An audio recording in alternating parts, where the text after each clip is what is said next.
Nos da mucho gusto tener una edición más del Seminario Multidisciplinario de Aplicaciones en Ingeniería. En este 2024 estamos directamente desde la Coordinación Académica Región Huasteca Sur de la Universidad Autónoma de San Luis Potosí, en Tamazunchale, San Luis Potosí, México.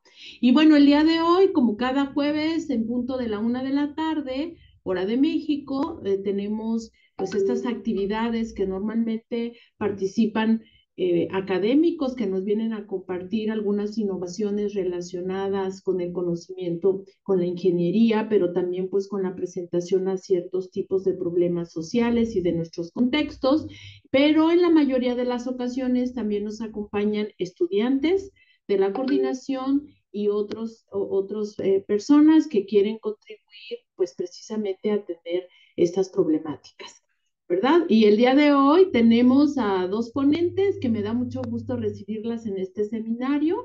Tenemos a Maritza Hernández Basilio, ella es estudiante del 8º semestre de la carrera de Ingeniería Agroindustrial y aquí de la Coordinación Académica Región Huasteca Sur. Y tenemos a la maestra, la profesora Ana Yasmín Lara Monterrubio, que ella es una colaboradora desde hace algunos años de nuestra institución y pues actualmente participa en algunos de los proyectos activos que tenemos en la universidad y pues van a presentar una temática muy interesante para la comunidad acerca del pez diablo, una amenaza o una oportunidad.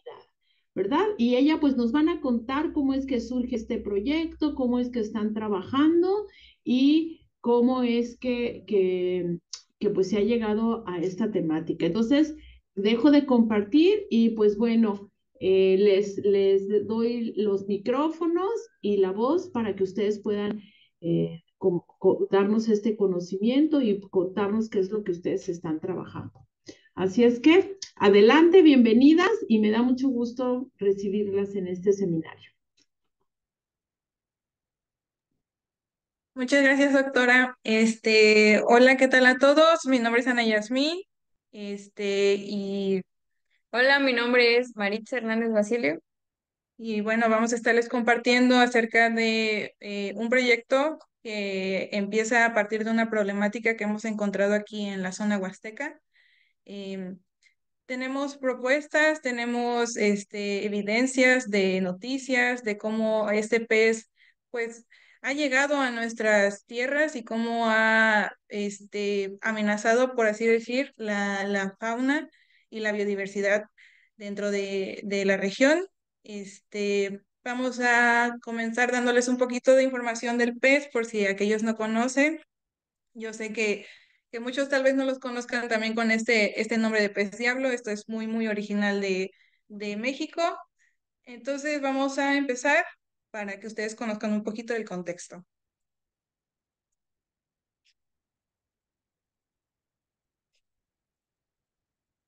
Bueno, pues más que nada, el pez diablo es también conocido o llamado como plecos. La familia perteneciente de los Loricariidae, con aproximadamente vistos como 825 especies distribuidas en cuatro subfamilias, que tenemos primeramente la de Anacistrinae, Hippoptopomatinae y Iptominae y Locaridae.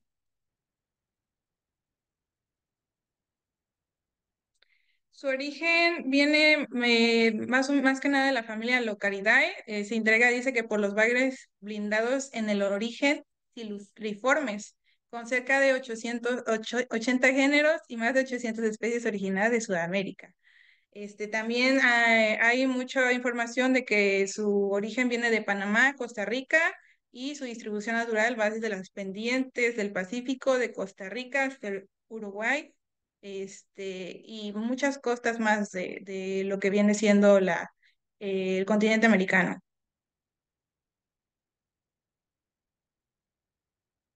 Bueno, ¿y cómo fue que este pez fue que llegó a nuestras tierras, o más que nada fue que se dispersó a diferentes lugares? Bueno, pues más que nada comenzó en el siglo XX. Su presencia fue más que nada fuera del área de de la distribución natural, y por primera vez se reportó en aguas naturales de América del Norte Central y posteriormente se trasladó hacia las islas del Pacífico.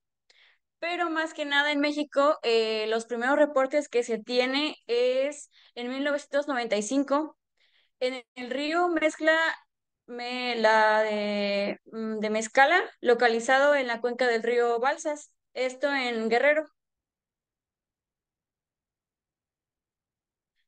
Y bueno, ¿cómo llegó este pez a México?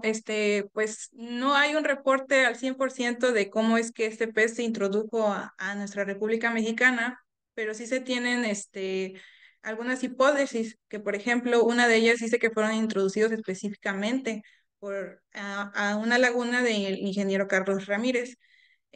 Más que nada fue para controlar el gran crecimiento de algas, porque también el pez diablo es conocido como el pez limpia peceras, porque suele, pues, el hecho de que es un pez que arrasa con todo, también, pues, ahora sí que nos libera de esas algas muy abundantes. Otra de las hipótesis dice que por condiciones naturales, en caso de inundaciones, llegaron a otros ríos y se empezaron a adaptar.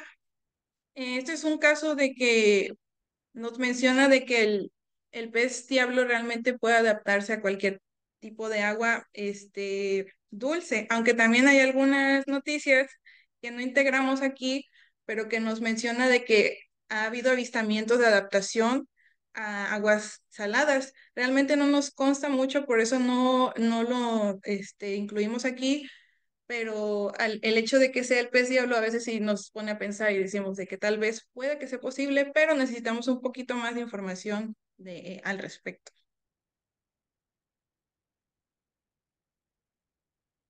Bueno, pues más que nada, ahora hay que conocer cómo se conforma este pez y para eso tenemos su morfología y la fisiología. Este pez tiene como una piel que está formada por placas óseas con hileras de pequeñas espinas. Esto, por experiencia, como estuvimos trabajando con este pez, las placas son sumamente duras, o sea, fue muy difícil para nosotros poder diseccionar este pez. Pues más que nada, también hay datos de que tiene un gran estómago vasculizado. Esto se refiere a provisto por vasos sanguíneos, que esto funciona como un pulmón para ellos, ya que les permite metabolizar el aire de la atmósfera. Esto le ayuda casi a resistir por 30 horas estar afuera del agua, o sea que es casi lo que cuentan es que le dieron el nombre de pez diablo era porque como decían que aunque estuviera fuera del agua no se moría, le atribuyeron este nombre. Una cosa que agregar también, el hecho que comenta Maritza, estuvimos trabajando con este pez y realmente es un pez con una armadura, se podría decir, tiene un cascarón muy duro, y el hecho de tenerlo en las manos, y por ejemplo, nosotros lo que recurrimos fue a golpear, a ver qué tan duro o cómo recibía nuestros golpecitos el pez, y sí se notó una, una,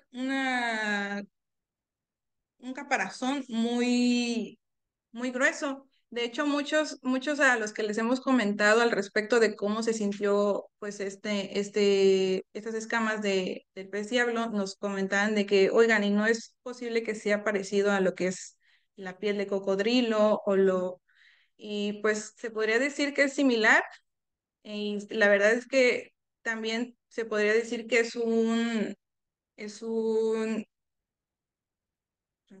Es un punto por el cual la gente no consume mucho este pez, porque para poder, eh, Trabajar. abrirlo, trabajar con él es muy difícil, la verdad.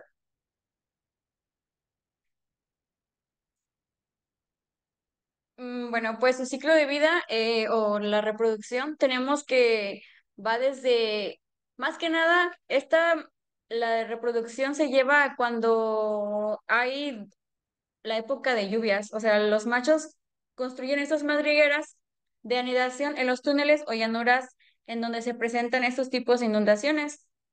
en los cuales ellos muestran un comportamiento territorial, o sea, son muy agresivos. Incluso cuando las hembras se acercan también suelen a atacarlas. Pero en esto, en cuanto ellas se puestan los huevos, se vuelven más tolerantes ante la presencia de otras especies. Después llega la fertilización externa del macho y permanecen en el nido, que ya cuida los huevos y hasta que llegan a la etapa de alevines.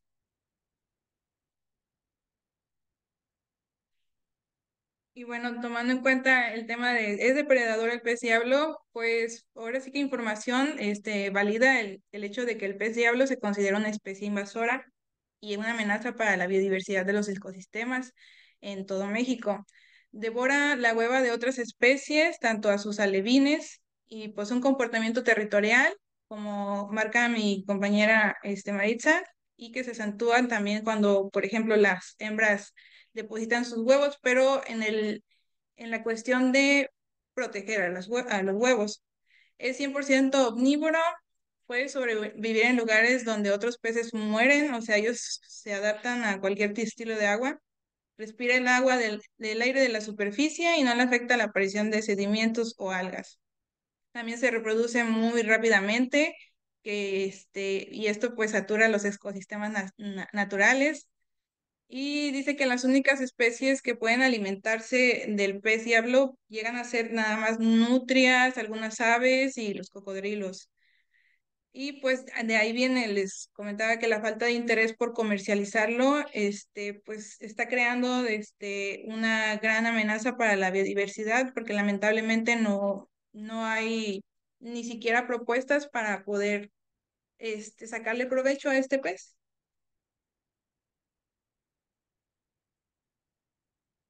Bueno, y dentro de lo que cabe, ¿qué es lo que este pez nos puede aportar o qué es lo que nos puede ayudar de él? Por eso tenemos las características organolépticas y nutricionales, que de acuerdo al análisis bromatológico que se obtuvo de este pez, que es bajo en grasas y presenta altos niveles de proteínas.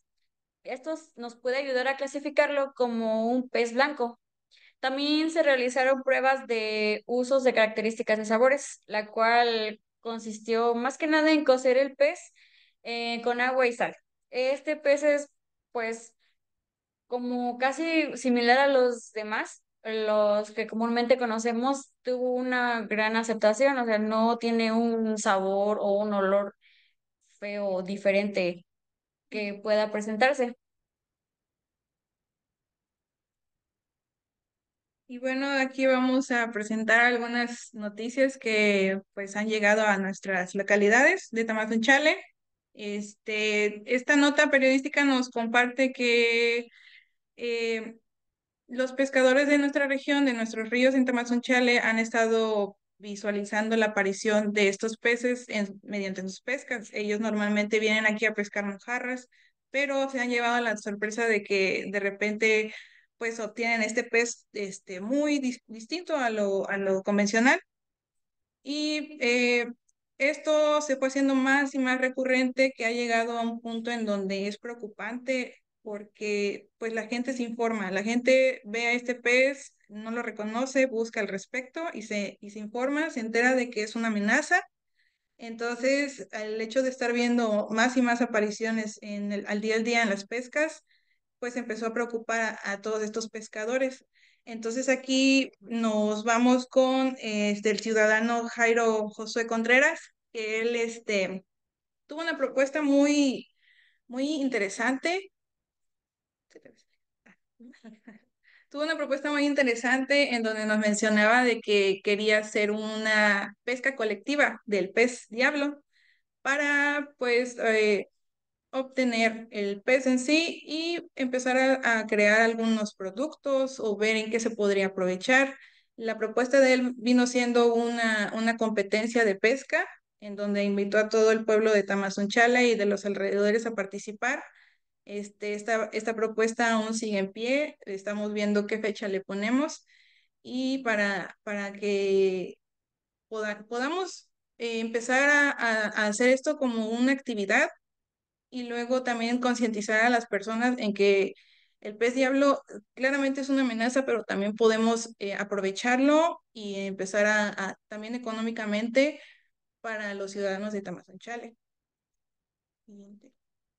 Y aquí vemos otras noticias también sacadas no solamente de la región de San Luis Potosí, de la Huasteca, sino de otros estados de México, en donde pues dicen prácticamente lo mismo, de que el pez diablo es un pez invasivo y que está atacando a los ecosistemas mexicanos. Por ejemplo, también en la siguiente nos viene una noticia que sale en Azteca Noticias, que habla sobre la situación y el daño que genera el pez diablo en las aguas pues, de todo México, porque es un pez que se adapta incluso en estanques, incluso en aguas residuales, y es un pez pues depredador. No hay un depredador para él, se podría decir, más que aves, porque otro pez que pueda contra él no existe. Hasta la fecha no se han visto ningún tipo de avistamiento. Entonces, pues es a lo que lleva.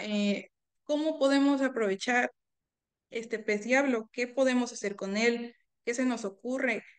¿Qué otras propuestas ya han estado en la mesa para poder aprovechar, para poder lograr este, eh, sacarle provecho a este pez? Bueno, y como decía mi compañera, no, o sea, no nada más sería extraerlo de sus aguas para que este problema no siga siendo tan vistoso. Más que nada, como darle una solución, podríamos crear o tener algunas alternativas. Para ello nosotros, o sea, decidimos investigar acerca del tema y encontramos varias propuestas que se nos hicieron más viables, pero dentro de las que encontramos, la más viable fue la de harina de pez diablo. Esta harina nos puede servir como suplemento para proteínas de alimentos forrajeros, ya sea para aves, cerdos, vacas, borregos, para cualquier otro tipo de animales. Y esto gracias por su gran contenido nutrimental, que tiene alto contenido en proteínas, que va de 65 a un 70%. Eso también nos ayuda ya que tiene aminoácidos esenciales, tales como la lisina, la metionina, la cistina y la cistenina. También no nada más tiene aminoácidos, sino también contiene varias vitaminas, como el complejo B, que varios ya conocemos, la vitamina D. Esto es más que nada se presenta en las harinas de pescado y es rico también en minerales como calcio, fósforo, hierro y selenio. Y esto es como un plus, ya que conforma un 10% aproximado de materia grasa, que esta se obtiene del pez directamente con omega 3, DHA y ácidos grasos, que no se encuentran presentes en los alimentos proteicos, ni en los vegetales, ni en otros animales.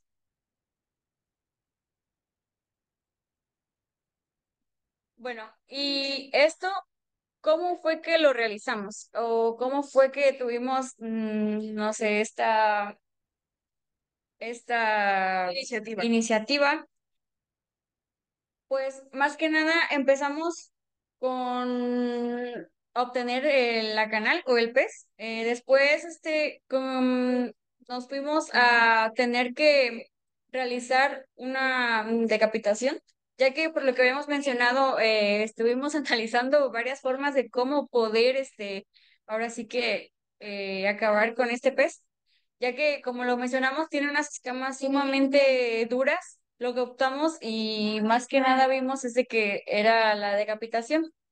De ahí nos proseguimos a la disección, ya que esto más que nada para poder quitarle o desviscerarlo, para poder obtener nada más lo que queríamos, que era más que nada la carne del pescado.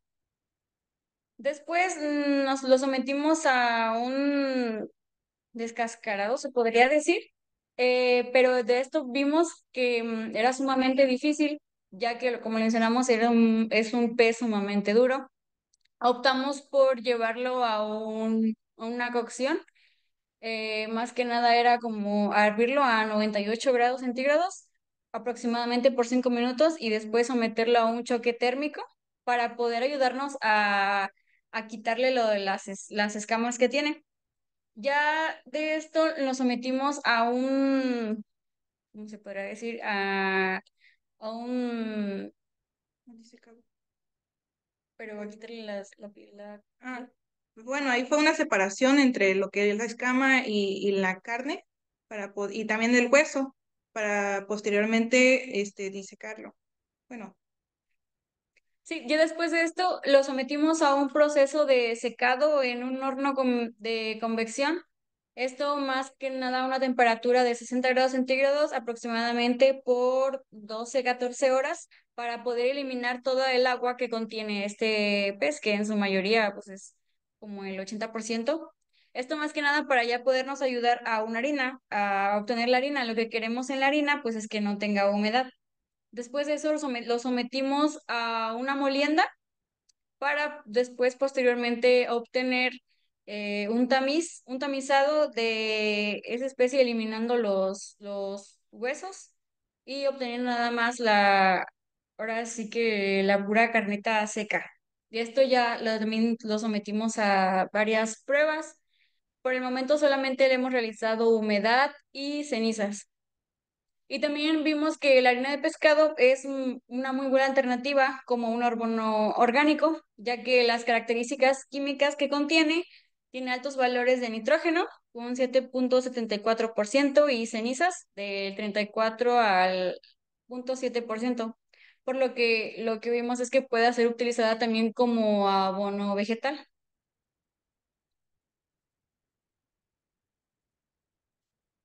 También investigamos la posibilidad de hacerlo o más que nada transformarlo por un ensilado, ya que este más que nada necesita la presencia de sustancias ácidas, para lo cual han sido desarrolladas varias formas de la producción. Esto puede ser de forma química y biológica, pero esta propuesta aún no la desarrollamos como tal, solamente nos hemos estado basando en la elaboración de la harina, pero igual es una propuesta que se le puede dar o una aplicación más.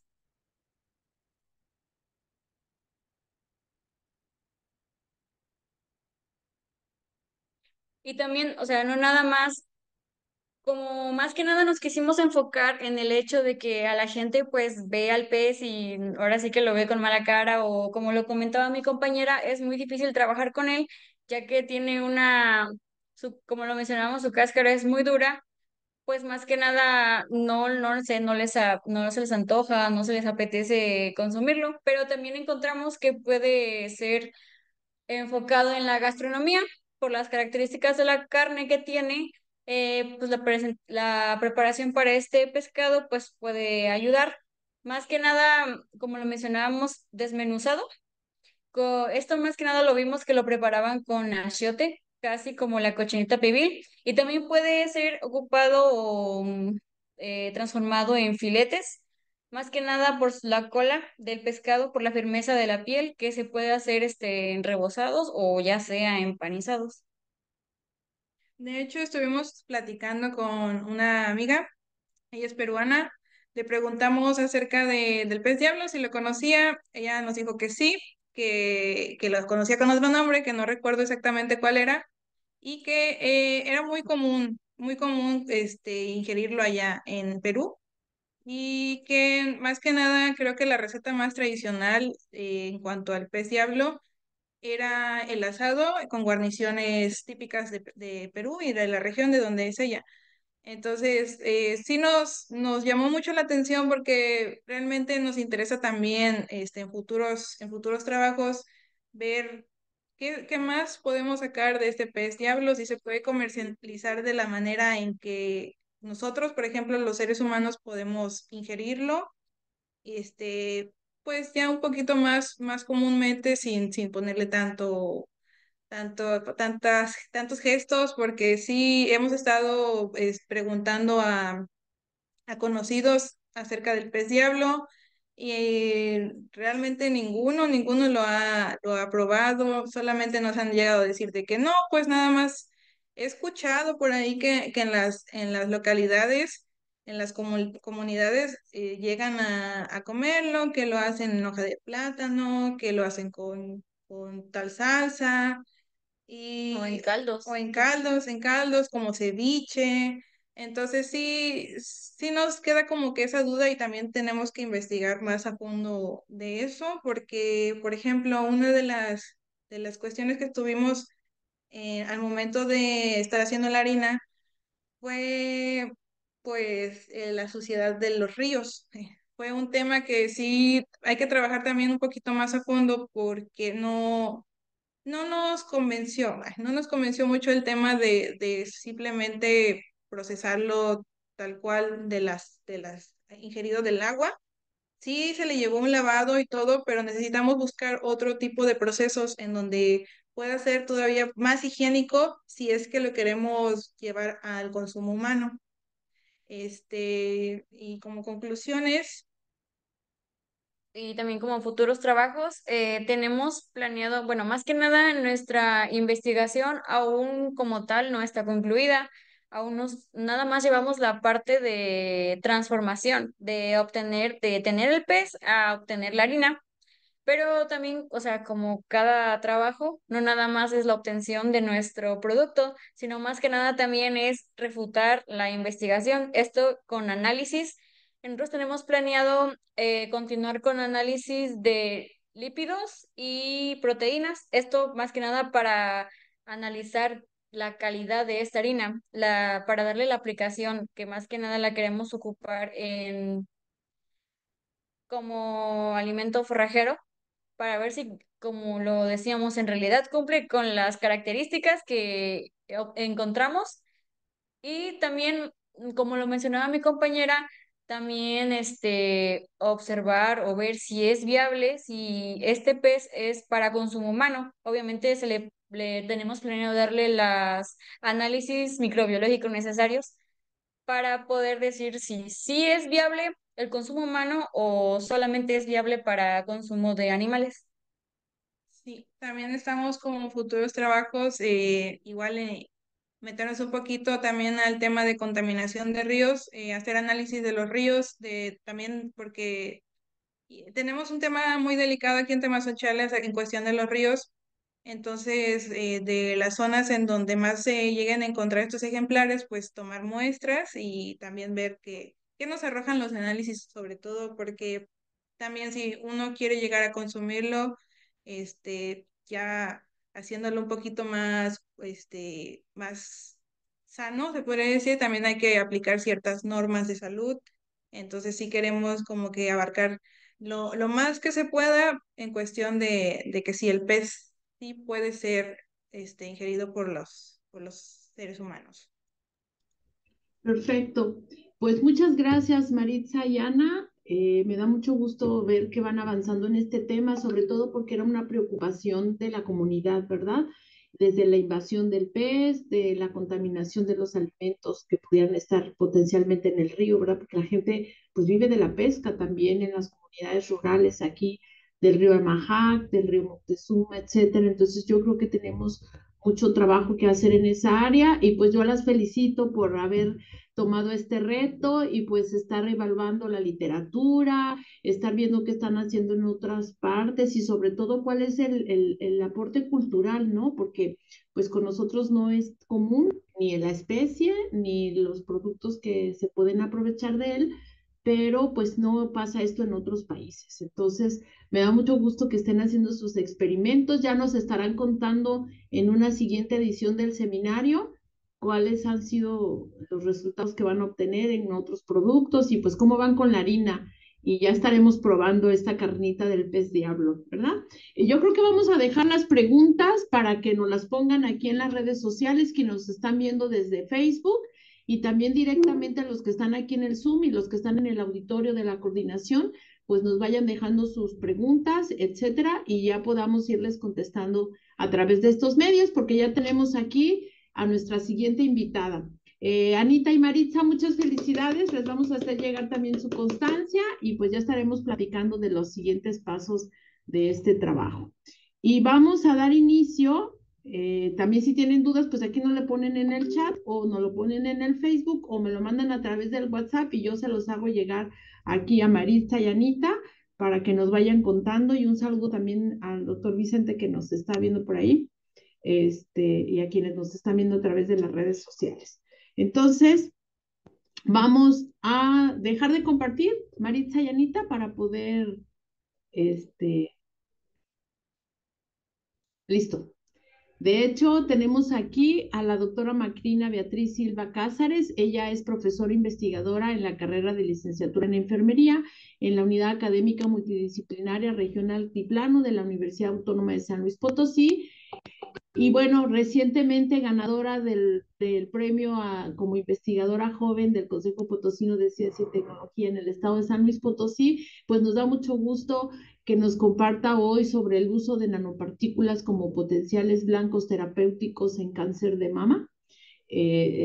Bueno, nos va a contar sobre su trabajo. Me gustaría adentrar un poquito más en su currículum, pero pues yo creo que ella nos va a contar aquí ahorita algo sobre ella rápidamente, pero sobre todo pues este tema tan interesante. Aquí tenemos estudiantes de la carrera de enfermería con orientación en obstetricia de la Universidad Autónoma y algunas profesoras que nos acompañan. Entonces, pues estamos muy interesados en conocer sobre este tema, ¿verdad? El cáncer de mama, pues es una problemática que nos preocupa, es un tema de salud pública y pues nos da mucho gusto que se estén atendiendo desde la Universidad Autónoma de San Luis Potosí, pues temáticas de interés mundial, ¿verdad? Y sobre todo que es una manera de atender a las preocupaciones de las mujeres en el mundo.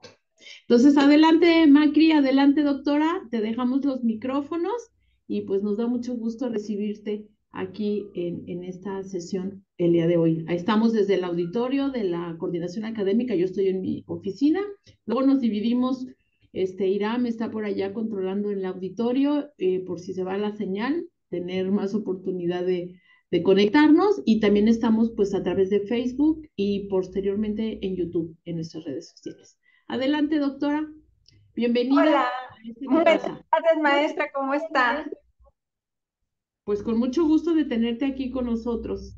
Y muchísimas gracias pues por la invitación. Primero que nada, buenas tardes a todos, a usted, a los chicos del auditorio y bueno, a las personas que nos estén apoyando con su tiempo y podernos pues brindar un poco de lo que no tiene precio, que es el tiempo. Así que vamos a iniciar porque pues lo tenemos corto.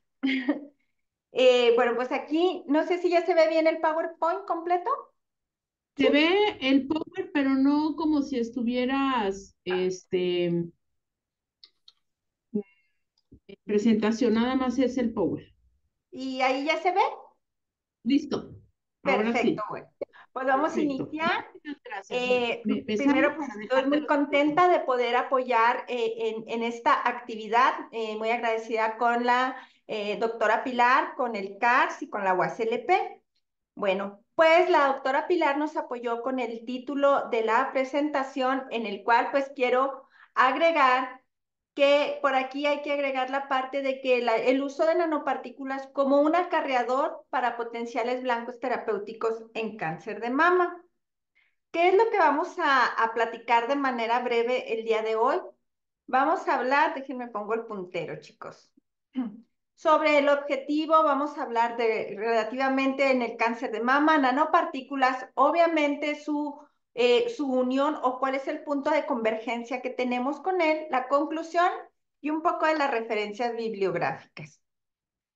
Al finalizar esta plática, yo quisiera que nos lleváramos para reflexionar cuáles son las principales nanopartículas con un funcionamiento de transporte terapéutico. Ahorita lo vamos a abordar más adelante, pero bueno, ese es el objetivo que nos queremos llevar el día de hoy. Como bien mencionó la doctora Pilar, el cáncer de mama es un problema de salud pública. ¿Por qué? Como concepto tenemos que según la Organización Mundial de la Salud, pues es un conjunto de enfermedades, ¿verdad? Caracterizadas por un crecimiento y una proliferación exacerbada de estas células. También como consecuencia de esto, frecuentemente pues se va a presentar una invasión en el tejido circundante y es lo que se llama metástasis. Para que se considere como un problema de salud pública, Globocam hizo una estimación, es decir, en el 2018 a nivel mundial, de todos los cánceres de ambos tipos de sexo, había aproximadamente 18 millones de casos. Para el 2025 se hizo una estimación de 21 millones de casos y estamos hablando que para el 2040 se maneja una cifra de 29 millones de casos aproximadamente. Como podemos ver, es una patología que va en aumento, por eso es importante su atención. Hablando específicamente en México, tenemos una incidencia de 27,000, aproximadamente 27,000 casos, con una mortalidad de 8,600 mujeres al año. Esto nos lo reporta el INEGI. Entonces, pues con esto justificamos, como se comentó al principio del tema, pues la importancia, ¿verdad?, de enfocarnos en esta patología.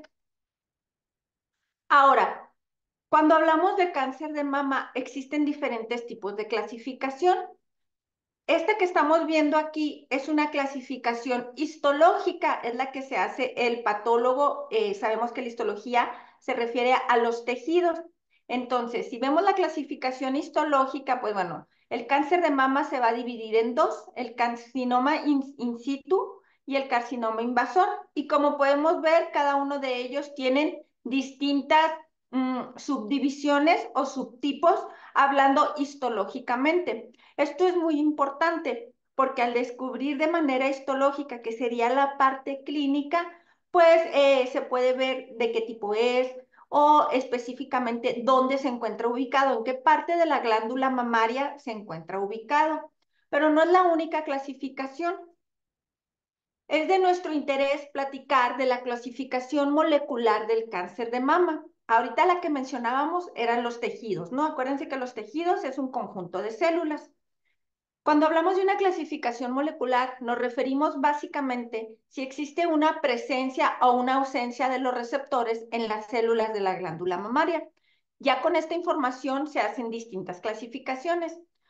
Podemos ver en esta parte, no sé si se fijan, que dice RE, RP y HER2. Estos son los receptores principales para ver la clasificación molecular del cáncer de mama. Esto significa receptor de estrógeno, receptor de progesterona y HER2, receptor de HER2. Hablando específicamente por decir, vámonos a Luminal A. Hablando del subtipo molecular Luminal A, quiere decir que tiene un receptor de estrógeno positivo, un receptor de progesterona que puede o no puede estar, por eso se pone más menos, y el receptor de HER2 está negativo. Cuando a un paciente le diagnostican cáncer de mama, lo primero, o bueno, parte del protocolo es saber su clasificación, basándose en esto. Como podemos ver, estos porcentajes que están aquí son el porcentaje de frecuencia más común. Podemos ver que el luminal A es el más común porque tiene un 40% y tiene esta presencia de receptores. El luminal B, a diferencia del luminal A, es que el receptor es positivo. Y así cada uno de ellos. Ahora, es importante enfocarnos en el de bajo en Claudina. Como ustedes pueden ver en estos dos tipos, chicos, que si se suman, tienen la misma clasificación. Receptor de estrógeno negativo, receptor de progesterona negativo y el HER2 negativo, igual de esta forma. Estos se llaman cáncer de mama triple negativo. Quiere decir que sus tres receptores, como podemos ver, están ausentes. Es importante enfocarnos a hacer relevancia o mención de este subtipo de clasificación porque son los pacientes que tienen peor pronóstico. Al decir que no tienen ningún receptor en la membrana, ningún medicamento puede estar actuando pues para favorecer su recuperación. Por eso se consideran que son las pacientes que tienen una menor tasa de supervivencia y el peor pronóstico clínico. Si hablamos de las de Luminal A o Luminal B o alguno de estos de acá, se considera una clasificación hormonosensible, es decir, que con alguno de los tratamientos vigentes, llámele medicamento, quimioterapia, pues al tener receptores los medicamentos pueden actuar. Entonces, pues no únicamente es decir, hay cáncer de mama, pero bueno, ¿qué clasificación es? Porque con base a eso se va a delimitar o se va a seleccionar el tratamiento adecuado y personalizado para el paciente. A nosotros nos interesa mucho conocer la clasificación molecular. Ahora, ¿cuáles son los tratamientos clásicos? Los tratamientos clásicos son los primeros que se nos vienen a la mente cuando hablamos de un cáncer de mama. Cuando les pregunto a los estudiantes o en las conferencias, ¿cuál es el principal tratamiento que se puede dar a un paciente? Pues siempre nos van a decir los medicamentos o bien la quimioterapia. Son tratamientos actuales muy buenos, que dan buenos resultados, pero pues también tienen sus desventajas. Una de las desventajas de este tipo de tratamientos, pues bueno, es su baja especificidad. Es decir, hay que recordar que estos tratamientos, sí es verdad que van a tener una acción en las células cancerosas, pero pues no discierne las células sanas. Entonces, pues por eso se refiere a la baja especificidad, la gran toxicidad por los que le acabo de mencionar, y derivado de esto, pues viene una cantidad de efectos adversos que ya conocemos. Por eso se limitan tanto sus dosis y pues le va a limitar la eficacia, porque pues no le puedes dar grandes dosis a un paciente porque sí estás eliminando células cancerosas, pero pues también células sanas. Pero bueno, es con lo que tenemos y en lo que se ha trabajado actualmente y se ha llegado mucho pues para tener estas opciones. Pero también existen otras opciones como la nanomedicina. Bueno, la nanomedicina tenemos aquí el concepto, pero básicamente pues nos habla de diversas aplicaciones directas que van de la mano con la nanobiotecnología para el tratamiento de prevención, diagnósticos, pero de muchas enfermedades. En este caso, pues a nosotros nos interesa hablar del cáncer de mama. Dentro de sus ramas, como todos, ¿verdad? Estos tratamientos, pues vamos a hablar de la nanotecnología farmacéutica. Como su nombre nos indica, pues se va a encargar del diseño y la caracterización de nanosistemas.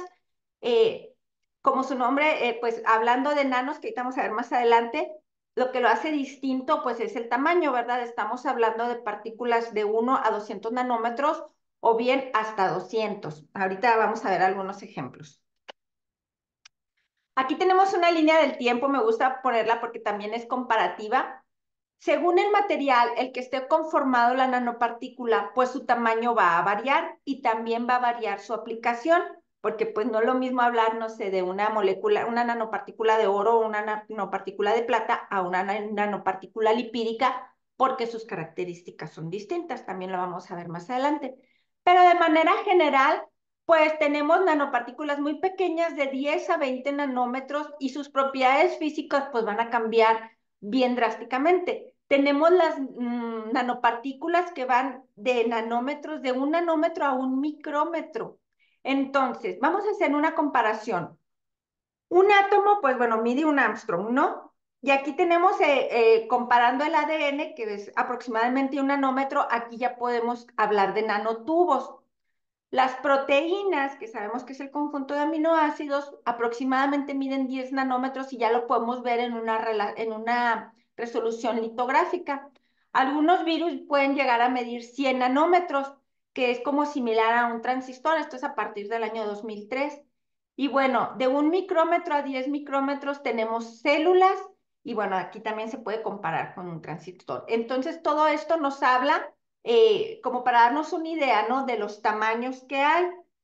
Básicamente, el concepto o el objetivo de las nanopartículas, hablando específicamente de cáncer, están diseñadas para alcanzar específicamente células cancerígenas. Miren, aquí tenemos un ejemplo de un tejido, ¿no? La glándula mamaria, las que están representadas de color rosa serían las células normales y las células moradas, las células cancerígenas.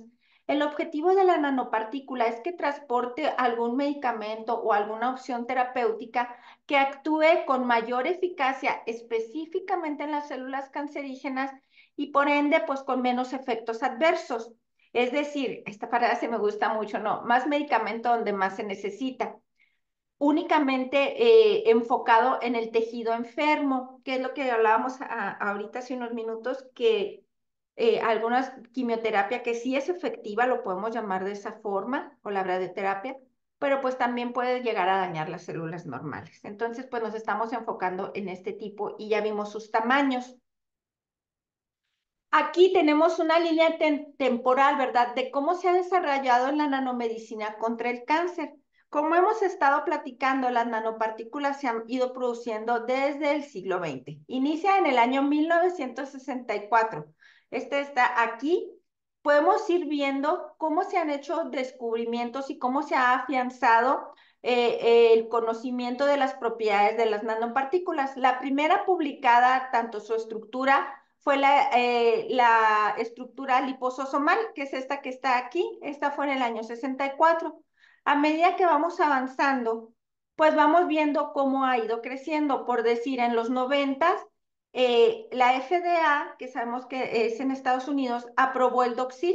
Es decir, tenemos el liposoma y estas cositas que representan, o bueno, estos que le ponemos resortes, podría representar el medicamento. Entonces, aquí tenemos un CIRNA, ahorita vamos a hablar de lo que es un CIRNA, como en el año 2008, pues bueno, ya ha sido aplicado en tratamientos clínicos.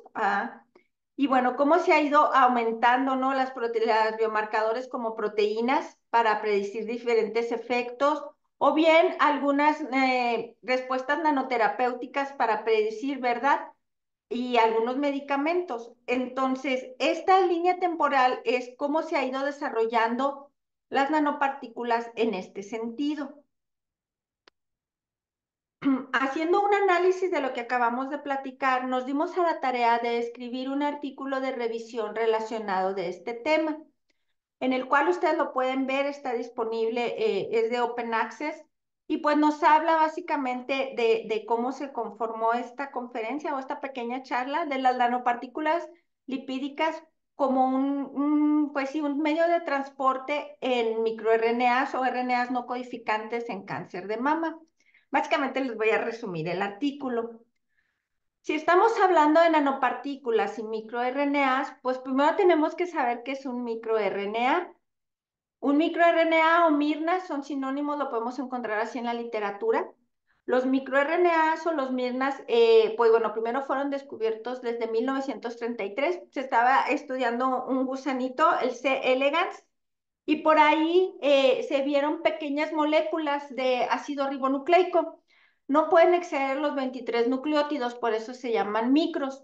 Estos no son codificantes para las proteínas, ya sabemos lo que implica en el dogma central de la biología molecular, pero es una familia que puede regular genes posttranscripcionales. Aquí nos dice, están implicados en la regulación de procesos biológicos, apoptosis, proliferación. Quiero hacer un paréntesis. En esta imagen, en donde hablamos de las características del cáncer o los hallmarks del cáncer, fueron descritos por Hanahan y colaboradores, son las características que presenta una célula cancerígena, a diferencia de una célula normal. ¿Qué es lo que lo hace que una célula sea cancerígena versus una normal? Bueno, biológicamente hablando sería alguna de estas. No sé, inducir la angiogénesis, resistir la muerte celular o sostener la señal proliferativa, por un ejemplo. ¿Y qué es lo que nos permite que se expresen este tipo de acciones? Pues bueno, los genes. ¿Y quién van a modular los genes? Algunos de ellos, algunos elementos que pueden modular los genes, pues son los microRNAs, por eso su importancia y su estudio. Y aquí tenemos en esta representación, pues la biogénesis, es decir, la formación, cómo se forma un microRNA. Ya sabemos que puede ser una estructura, que es una estructura de 21 a 23 nucleótidos formados de ácido ribonucleico. Retomando las clases de biología celular, sabemos que el ácido ribonucleico está formado por grupos fosfatos y se alterna con una azúcar ribosa que sustituye la desoxirribosa del DNA, por eso se llama ácido ribonucleico, y está formado por los nucleótidos de citosina, guanina, adenina y uracilo. Y bueno, bueno, este es otro tema, ¿verdad? Pero es cómo se va a formar desde el gen, la transcripción, cómo se forma el premirna, obviamente está en el núcleo, viene el complejo Drocha, y bueno, cómo sale, cómo lo transportan, cómo se abre, y bueno, aquí tenemos básicamente el Mirna para la degradación, para empezar la traducción. Este es otro rollo, pero ya sabemos lo que es un microRNA. También queremos saber qué es una nanopartícula. Si se fijan, esta imagen está en el artículo que hablamos ahorita. Tenemos aquí una representación de un MIRNA o un CIRNA. ¿Cuál es la diferencia? Básicamente los microRNAs, como vimos en la diapositiva anterior, es cuando se derivan de un proceso de biogénesis, es decir, que nosotros mismos los producimos, a diferencia de los CIRNAs que son sintéticos, lo produce el ser humano y lo podemos trabajar. pero pues la función viene siendo la misma. En este artículo hicimos la representación común de las diferentes nanopartículas compuestas de liposomas, pero también de otros tipos. De los liposomas se dividen en los catiónicos, en los neutrales y en los aniónicos. Y aquí pusimos representando algunas de las formas en la cual se pueden, cómo está su estructura. De otros tipos hablamos de los sílicos, de la de oro y las dendrímeras. Y así es como veríamos en esta parte una nanopartícula, y bueno, esta es su parte o su estructura química, formada por el polietilenglicol, aquí lo tenemos. ¿Cómo está formado, verdad? Con formas de colesterol, de dinamitaldehidratamina, la poliamina, polietilenglicol, la potilenamina. Todas estas propiedades, hablamos al principio que según la nanopartícula y su estructura y su material, pues va a tener diferentes funciones. Entonces, si sumamos que tenemos un microRNA que está formado por grupos de fosfato, ya hablábamos, y de la ribosa, ¿en dónde se va a encontrar o dónde va a actuar de mejor forma con alguna de estas nanopartículas? Básicamente, en la superficie de las nanopartículas se va a disponer de cualquier molécula en la que queremos que aporte, pues, y verá varias funcionalidades, perdón. Nos hicimos la tarea de crear una tabla para hablar de diferentes ejemplos que se han reportado en la literatura científica, cómo sistemas terapéuticos de microRNAs y SIRNAs actúan en breast cancer. Y aquí tenemos esta pequeña tabla en la cual nos dice que, por decir, este primero, Chen al, el agente terapéutico y colaboradores, fue un SIRNA. El ejemplo del sistema de transporte fue una nanopartícula de polietilena glicol en un tipo de cáncer de mama. O por decir, tenemos en Jet al, también en el 2015, él reportó como agente terapéutico un SIRNA con una nanopartícula de quitosan. Por cierto, esta se deriva de camarones, pero bueno, es otra parte, pero bueno, ahí por ahí va y el de este. Y está relacionado con un cáncer de mama drogoresistente. Hablando de un Mirna, pues tenemos, por ejemplo, a Chut et al y colaboradores en el 2015. Ellos trabajaron con el microRNA 21 inhibidor, en el cual probaron con un sistema de nanoacarreador o vector, como le quieran llamar, con este tipo de representación química, pero ellos hablaban específicamente en un cáncer de mama triple negativo, del cual ya hablamos de las características. Y así sucesivamente. Todo esto está disponible en el artículo. Ahora, actualmente, nosotros estábamos hablando de tratamientos alternativos o lo que se está trabajando en investigación, pero actualmente, ¿qué es lo que está llegando como nanosistemas comercializados contra el cáncer de mama? Aquí tenemos, según la estructura se clasificó, se hizo este cuadro, ¿verdad? Tenemos los liposomas, las nanopartículas y las micelas poliméricas. En los liposomas tenemos el doxil, el termodox, el miocet y el FODLIP, y aquí tiene algunas de sus características. Tiene una, por decir el doxil, tiene una disminución en la toxicidad cardíaca. Aquí tenemos en el termodox una modificación que se usa colesterol y bicarbonato amónico. Aquí no se utiliza polietilenglicol. El paclitaxel, que es un medicamento muy común, pues bueno, nos habla de sus características químicas. Hablando de las nanopartículas, aquí también repetimos la característica del paclitaxel y bueno, los efectos y de las proteínas. Entonces, resumiendo un poco, hicimos una breve recorrido del concepto de cáncer de mama, hablamos un poco de estadística, mencionamos un poco cómo está conformado un microRNA, cuáles son sus características, pero también hablamos sobre las nanopartículas, sus funciones, su tamaño, hicimos una comparativa de estas, cómo se acoplan, qué es lo que ha reportado la literatura científica en este tipo de estudios, y también hablamos, como habla esta diapositiva, qué es lo que está actualmente disponible. Como una conclusión general, pues bueno, nos gusta enfatizar que la nanomedicina, la biología molecular, este trabajo multidisciplinario, porque es importante remarcar este punto, ofrece una alternativa para los tratamientos y el diagnóstico de cáncer. queremos disminuir o se pretende tratar que existan menos ejemplos adversos, ¿no? Para los pacientes. Hay diferentes tipos de estrategias, estamos hablando aquí un poco de farmacología, cómo se llevan a cabo, ya que tenemos el complejo, la nanopartícula unida, cómo se va a llevar a cabo, actuar específicamente o farmacobiológicamente en la célula, pues hay diferentes formas, vectorizaciones y por estímulos. Pues aquí lo tenemos, el estímulo externo como la hipertermia, y que actualmente existen 6 nanosistemas comercializados que se utilizan para el cáncer de mama, y en la cual su mayoría son formulaciones liposomales, porque las características de los liposomas, como vimos en la imagen del artículo, pues son las más adecuadas en la cual pueden unirse mejor tanto medicamentos como moléculas y demás. Eso es lo que se está reportando hasta el día de hoy, y es un poco de lo que trabajamos. Yo quiero agradecer a la CARS, a la Coordinación Académica Región Huasteca Sur, ¿verdad? A la institución de la UASLP, a la UAMRA. Y si ustedes tienen dudas o quieren alguna información del tema, les dejo mi correo. Esta es una fotografía de la biblioteca acá en Matehuala. Y bueno, pues por mi parte es todo, doctora Pilar. Yo sé que la di muy compacto, pero espero que hayamos captado la idea. No, pues excelente, doctora Macrina.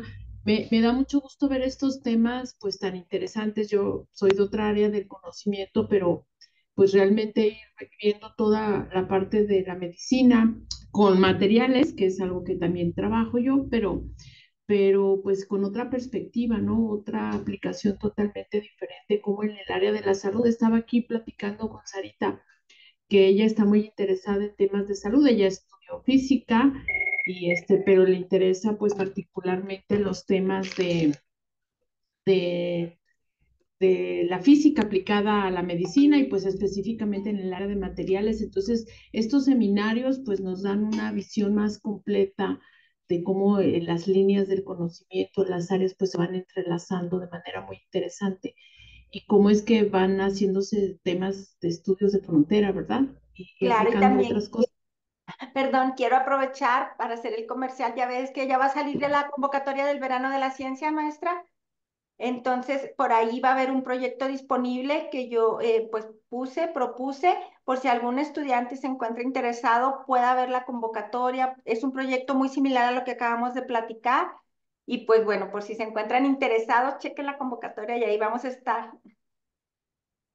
Perfecto, pues muchas gracias. No sé si alguien de aquí de la audiencia, déjame revisar en redes sociales cómo van las preguntas y si no, pues de la misma manera podemos contactarnos ahí. La doctora Macrina también la tenemos incluida en las redes y pues también ahí puede ir a contestar las preguntas y ya de manera individual las preguntas que tengan aquí las podemos gestionar para poder acercar ese conocimiento.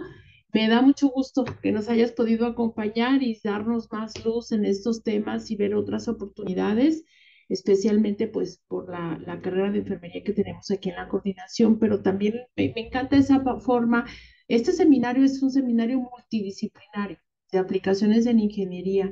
Entonces, luego esperamos ver a lo mejor cosas de maquinaria, de cosas específicamente de la mecánica eléctrica, porque desde el seno de la carrera de Ingeniería Mecánica Eléctrica es que surge este seminario, pero pues vemos cómo hay muchas alternativas de colaboración y cómo todos estos temas están entrelazados. Yo les digo a mis estudiantes, pues luego se ocupan maquinarias, ¿no? En el área de la enfermería, los dispositivos, o sea, siempre es importante conocer de otros temas y especialmente pues aquí con las alumnas de enfermería que nos acompañan, pues nos da mucho gusto haber aprendido el día de hoy de ti y pues te agradecemos mucho la colaboración y pues nos despedimos de las redes sociales.